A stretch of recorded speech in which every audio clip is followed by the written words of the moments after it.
Welcome back. સમાચારોમાં આગળ વધી અને વાત કરવી છે હવે હેવાનિયતની. અમદાવાદના પોશ વિસ્તાર પ્રહલાદનગરમાંથી શરમજનક ઘટના સામે આવી અને જ્યાં ભાડાના ફ્લેટમાં રહેતી અને ઇન્ટિરિયર ડિઝાઇનિંગનો અભ્યાસ કરતી વિદ્યાર્થીની પર પોતાની સોસાયટીના સિક્યુરિટી ગાર્ડે દુષ્કર્મ આચર્યું. માહિતી મુજબ વિદ્યાર્થીની ટેરેસ પર ફોન પર વાત કરવા માટે ગઈ હતી અને એ દરમિયાન આરોપીએ તેની પાસે શારીરિક સંબંધની માંગ કરી. પીડિતાએ ઇનકાર કર્યો. આરોપીએ તાર વડે તેનું ગળું દબાવી બળજબરી કરી અને આ ઘટનાને અંજામ આપ્યો. આશરે 35 થી 40 મિનિટ સુધી આ કૃત્ય કર્યા બાદ આરોપી પીડિતાનો મોબાઈલ લઈ ટેરેસનો દરવાજો બહારથી બંધ કરી અને ફરાર થઈ ગયો.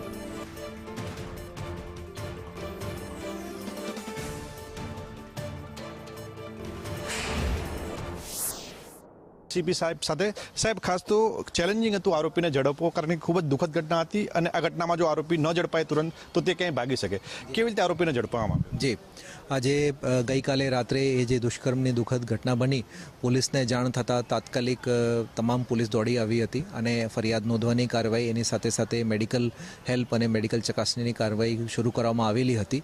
અને પોલીસ માટે એ જે આરોપી છે એના પકડવા એક પડકાર હતું, કેમ કે જે આરોપી છે એ ગામનો છે અને ફક્ત 4 દિવસ પહેલાં જ અહીંયા આવ્યા હતા અને એના જે ફક્ત એક સંપર્ક હતા એક મોબાઈલ ફોન જ હતા અને એને એ ફોન પણ સ્વિચ ઓફ કરી દીધા હતા.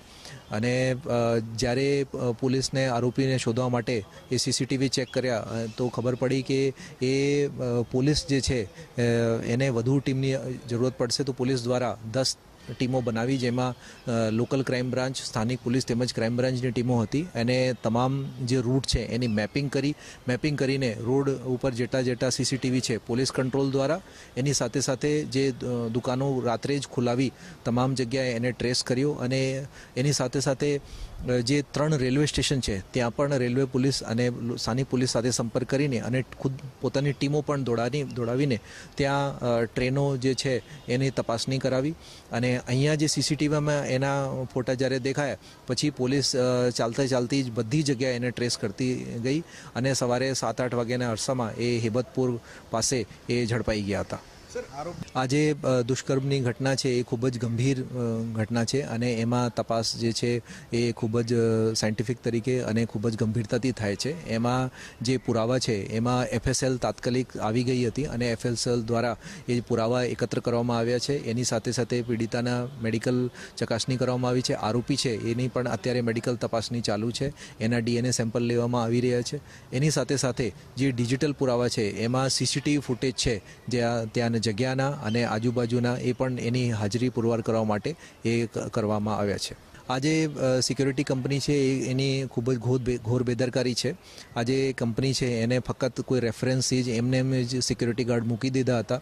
સિક્યુરિટી કંપનીને જે પસારા એક્ટ અંડર થાય છે એને રૂલ્સ એન્ડ રેગ્યુલેશન હોય છે, એની સાથે સાથે એ જે એને તાલીમ આપવાની હોય છે, એની યુનિફોર્મ આપવાની હોય છે અને એને બ્રીફિંગ કરવાનું હોય છે. એ બધી વસ્તુઓ જે છે એની સાથે સાથે એને પોલીસ વેરિફિકેશન કરવાનું હોય છે. એ તમામ વસ્તુઓ એને નથી કરી તો એના વિરુદ્ધ કાયદાકીય પગલાં લેવામાં આવશે. અને બીજી જે પણ એજન્સીઓ છે એ જે કાયદાના પાલન નથી કરતી, રૂલ્સ રેગ્યુલેશન ફોલો નહીં કરતી, એના તમામના જે લાયસન્સ છે એ રદ કરવામાં આવશે. કેમેરા પર્સન સંદીપ રાઠોડ સાથે પ્રતિક જાદવ, સંદેશ ન્યૂઝ, અમદાવાદ.